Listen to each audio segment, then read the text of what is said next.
যেসব হাইব্রিড নেতারা অন্যের ছেলের ভবিষ্যৎ নষ্ট করে তার নিজের ছেলের ভবিষ্যৎকে বিদেশে রেখে হেফাজতে রেখে অন্যের ছেলেকে চামচা বানায় এবং তার নিজের ছেলেকে নেতা বানায়। প্রিয় গাংনীবাসী, আমাদেরকে নেতা সম্পর্কে সচেতন থাকতে হবে। আমরা যেন আমাদের বিবেককে আর আমরা বন্ধক না দিয়ে দেই। কোন মার্কার কাছে, কোন ব্যক্তির কাছে আমাদের বিবেক যেন আর বন্ধক না থাকে। আমরা নেতৃত্ব নির্বাচন করব যোগ্যতা দেখে, কে কত বেশি জনপ্রিয়, জনগণের কাছে যাচ্ছে, জনগণের ভাষা বুঝে, জনগণের সমস্যা বুঝে, কতটা বাংলাদেশকে ধারণ করে, কতটা আপনাদেরকে ধারণ করে, আমরা তাদেরকেই নেতা নির্বাচন করব। প্রিয় গাংনীবাসী, আমাদের দেশের এক শ্রেণীর নেতা উৎপাদন হয় নির্বাচনের আগে। তারা ঢাকা থেকে বস্তায় বস্তায় টাকা নিয়ে এলাকায় ঢুকে, তারা নির্বাচনের আগের রাতে তারা পুলিং এজেন্ট কিনে নেয়, এলাকার ওসিকে কিনে নেয়, এসপি কে কিনে নেয়। আমাদের এলাকায় ছিল না এরকম? গাংনীতে ছিল না? বাংলাদেশে ছিল না? প্রিয় গাংনীবাসী, সময় এসেছে সচেতন হওয়ার। আপনারা যদি সচেতন না হন, যেই নেতা টাকা নিয়ে আসবে নির্বাচনের আগের রাতে, মনে রাখবেন সে আপনাকে একদিন টাকা দিবে আর 5 বছর আপনার গোলামি করাবে।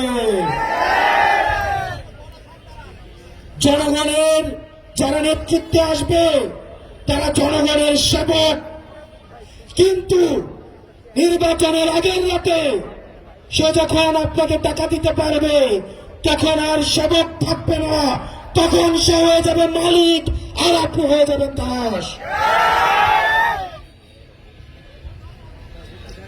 প্রিয় গাংনীবাসী, আপনাদের সাথে আপনাদের সামনে আমরা পরিচয় করিয়ে দিচ্ছি এই গাংনীর কৃতি সন্তান, নিজ যোগ্যতায় উঠে আসা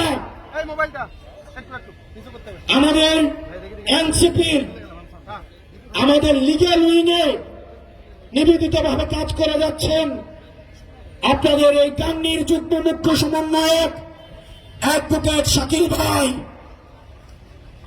আপনাদের অ্যাডভোকেট শাকিল ভাই বাপের পরিচয় এখানে আসে নাই, দাদার পরিচয় এখানে আসে নাই, এলাকার পরিচয় এখানে আসে নাই, নিজ যোগ্যতায়, নিজের যোগ্যতায় আজকে আপনাদের সামনে এসেছে। প্রিয় গাংনীবাসী এবং গাংনীর যারা মুরব্বী রয়েছেন, কিছুক্ষণ পরে নামাজে যাবেন, দাড়ি পাকাওয়ালা মুরব্বীরা যারা রয়েছেন, আপনাদের কাছে অনুরোধ করব, আর বাংলাদেশটা অযোগ্য নেতাদের হাতে তুলে দিয়েন না, আর গমচোরদের হাতে তুলে দিয়েন না। রাস্তার টাকা মেরে যারা বিদেশে হজ করতে যায় তাদের হাতে তুলে দিয়েন না। আমরা চাই যোগ্য, সৎ এবং বাংলাদেশকে যারা ধারণ করে আপনারা তাদের হাতে তুলে দিবেন। আমরা আপনাদের কাছে এনসিপির বার্তা নিয়ে এসেছি। এনসিপি বাংলাদেশ পন্থী দল। আমরা জনগণে বিশ্বাস করি, আমরা বিশ্বাস করি ক্ষমতার উৎস দিল্লি নয়, ক্ষমতার উৎস বসুন্ধরা নয়, ক্ষমতার উৎস আসালাম নয়, ক্ষমতার উৎস কোন ব্যবসায়ী নয়, ক্ষমতার উৎস কেবলমাত্র জনগণ। জনগণ যদি পাশে থাকে তাইলে দিল্লি পালাইতে হয় না, লন্ডন থাকতে হয় না। জনগণ যদি সাথে থাকে তাহলে এই 56,000 বর্গ মাইলে জন্ম এবং মৃত্যু এই বর্গ মাইলে।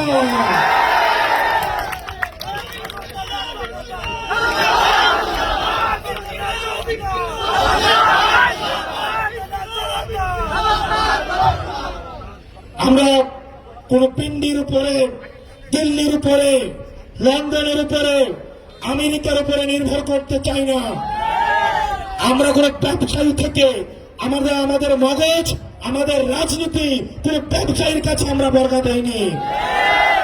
আমরা জনগণ থেকে অর্থ সংগ্রহ করব, আপনাদের থেকে 10 টাকা, 20 টাকা, 100 টাকা আপনাদের থেকে আমরা অর্থ সংগ্রহ করে, জনগণ থেকে অর্থ সংগ্রহ করে আমরা জনগণের জন্য রাজনীতি করব।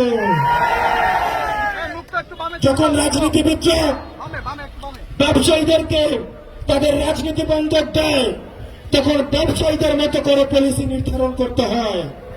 তখন তাদের নোটবুকে, তখন তাদের নীতি নির্ধারণীতে আর জনগণ থাকে না, শুধু থাকে বসুন্ধরা, ভূমিখুকিও, দর্শনকারী এবং এসালাম, যারা জনগণের টাকা দিয়ে সিঙ্গাপুরে এখন আমাদের দুঃখ বিলাসের জীবনযাপন করছে। প্রিয় গাংনীবাসী, আমাদের এই তরুণ প্রজন্ম, আমরা সত্য বলতে ভয় পাই না।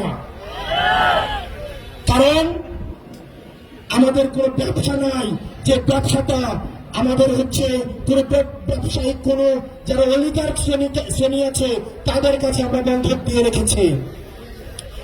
আমরা তরুণ প্রজন্ম, আমরা বিশ্বাস করি হয় সাদা না হয় কালো, সাদা এবং কালোর মাঝে কিছু নাই, যেটাকে আমাদের আগের প্রজন্ম রাজনীতি বলে জানে।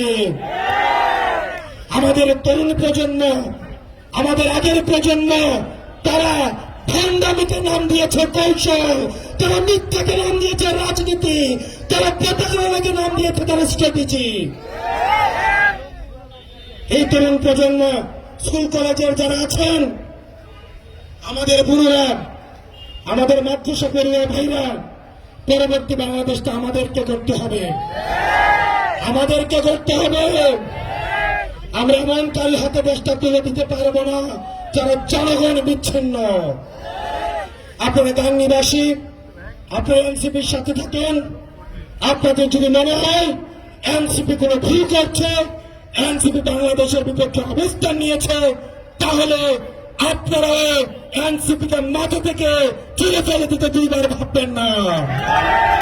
কোন দেশের গোলামি, কোন দলের গোলামি, কোন ব্যক্তির গোলামি করার কোন প্রয়োজন নাই। গাংনীবাসী, আপনারা অ্যাডভোকেট শাকিল ভাইকে হাতকে শক্তিশালী করেন, উনাকে সমর্থন দিয়ে এনসিপিকে শক্তিশালী করেন। আমরা এনসিপি সংস্কারে এবং সংসদে আমরা বাংলাদেশের ইতিবাচক পরিবর্তন করব।